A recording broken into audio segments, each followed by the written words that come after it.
નમસ્કાર મિત્રો, હું હેમા સોની પૌરાણિક વ્રત કથા ચેનલમાં આપ સૌનું સ્વાગત કરું છું. આપણી પ્રાચીન હિન્દુ સંસ્કૃતિ મુજબ હિન્દુ મહિનામાં ચૈત્ર માસથી નવું વર્ષ શરૂ થાય છે. તો ચૈત્રથી ફાગણ મહિના સુધી એટલે કે 12 મહિનામાં 24 અગિયારસ આવે છે. એટલે કે એક મહિનામાં 2 અગિયારસ આવે છે. અને આ અગિયારસનું ધાર્મિક મહત્વ તો છે જ, સાથે સાથે તેની પાછળ વિજ્ઞાન પણ કામ કરે છે. તો આ અગિયારસ કરવાથી, તેની કથા અને તેનું મહત્વ સમજવાથી આપણને માનસિક તો લાભ થાય છે, તેમજ શારીરિક પણ લાભ થાય છે. તો ભક્તજનો, જો આ કથા સાંભળવામાં અને તેનું મહત્વ સમજવામાં આપણને મજા આવે તો આ ચેનલને જરૂરથી લાઈક, શેર અને સબસ્ક્રાઇબ કરશો. ધર્મરાજા યુધિષ્ઠિર શ્રી કૃષ્ણ ભગવાનને પોષ સુદ અગિયારસનું નામ શું અને તેનું મહત્વ શું? ત્યારે શ્રી કૃષ્ણ ભગવાન કહે છે, પોષ સુદ અગિયારસને પુત્રદા એકાદશી તરીકે ઓળખવામાં આવે છે. આ અગિયારસ માનવ કલ્યાણ માટે કરવામાં આવે છે, જેની કથા આ મુજબ છે. પહેલાના સમયમાં ભદ્રાવતી નામના નગરમાં સુકેતુમાન નામનો રાજા રાજ્ય કરતો હતો. તેના રાજ્યમાં સુખ અને સમૃદ્ધિની છોડો ઉડતી હતી. તે ખૂબ જ સુખી હતો. ભગવાને તેને બધી જ જાતનું સુખ આપ્યું હતું.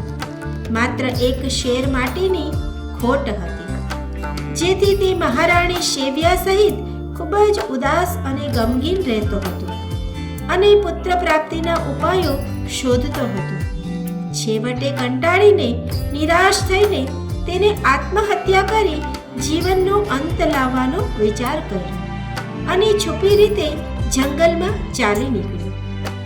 ખાધા પીધા વિના જંગલમાં તે આમ તેમ રખડવા લાગ્યો અને વિચાર કરવા લાગ્યો કે મેં કોઈનું અહિત કર્યું નથી, કોઈને દગો દીધો નથી કે દુઃખી કર્યા નથી.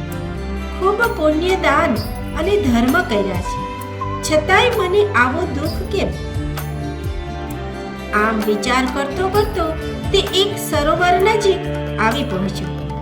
સરોવર પાસે જ એક સ્થળે ઘણા બધા ઋષિમુનિઓ તેને જોવામાં આવ્યા. હતાશા સહિત રાજા ઋષિમુનિઓ પાસે આવ્યો અને સૌ મુનિઓને પ્રેમથી સાષ્ટાંગ દંડવત પ્રણામ કર્યા.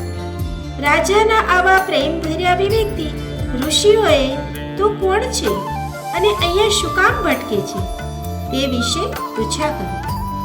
ત્યારે જવાબમાં રાજાએ પોતાની ઓળખાણ સહિત પોતાના દુઃખની વાત કહી.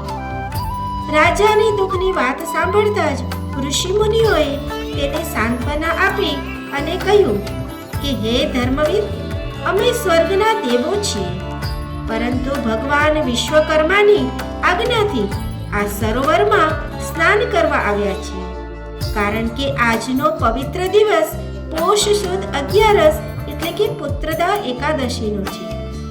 આજના શુભ દિવસે જે કોઈ આ એકાદશીનું વ્રત કરી દાન પુણ્ય કરે અને તેનું ફળ ભગવાનને અર્પણ કરે તો તેનાથી જે કોઈ પુણ્યની પ્રાપ્તિ થાય, તેના ફળ રૂપે તેને ત્યાં પુત્ર ન હોય તો તે વ્યક્તિના ઘરે સંસ્કારી પુત્રનું પારણું બંધાય છે.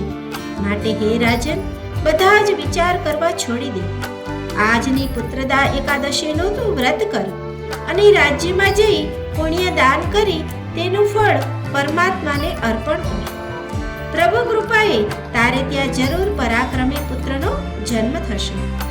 ઋષિ મુનિઓના આશીર્વાદ લઈ રાજાએ વ્રતનો નિયમ લઈ રાજદ્વારે પાછો આવ્યો. પોતાની પત્નીને પણ આ વ્રતનો મહિમા કહી સંભળાવ્યો અને વ્રત કરવા કહ્યું. આમ પતિ પત્નીએ પુત્રદા એકાદશીનું વ્રત પ્રેમથી કર્યું. પછી પુણ્યદાન કરીને વ્રતનું ફળ ભગવાન નારાયણને અર્પણ કર્યું. સમય જતા રાજા રાણીને પૂરા 9 માસે દેવ જેવો દીકરો જન્મ્યો. રાજા રાણી અને પ્રજાજનોએ નગરમાં ઉત્સવ મનાવ્યો અને એકાદશીના વ્રતનો મહિમા સૌને સમજાવ્યો. ભગવાન સૌ વ્રતધારકોને આ વ્રત રાજા રાણીને ફળ્યા એમ સૌને ફળો એવી પ્રભુ પાસે પ્રાર્થના. ઇતિ શ્રી સ્કંદ પુરાણે પોષ શુક્લ પક્ષે પુત્રદા એકાદશી સંપૂર્ણ. શ્રી ગણેશાય નમઃ.